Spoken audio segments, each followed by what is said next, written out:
کیا نصیری اور غالی کو ہم سلام کر سکتے ہیں یا وہ ہمیں سلام کریں تو اس کے سلام کا جواب دینا ہوگا؟ سوال کے جواب سے پہلے میں یہ واضح کر دوں کہ نصیری اور غالی ہوتے کون ہیں۔ نصیری وہ جو ائمہ اہل بیت میں سے کسی ایک کو بھی اور خاص طور پہ مولا علی کو خدا کہیں، یعنی وہ کام جو خدا کے ہیں وہ مولا علی سے جوڑیں۔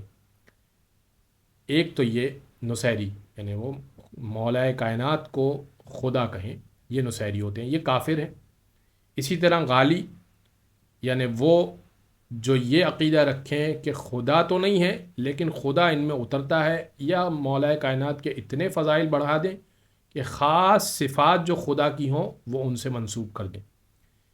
اب یہ دونوں ہی طرح کے لوگ کافر ہیں، اور کسی کو بھی خدا کہنا ائمہ اہل بیت میں سے جائز نہیں ہے، یا ان کے مقام و مرتبے کو بے انتہا بڑھا کر خدا کے درجے تک پہنچانا جائز نہیں ہے۔ ایسے افراد اگر آپ کو سلام کریں تو ان کا جواب واجب نہیں ہے، اور آپ ان کو سلام نہیں کر سکتے۔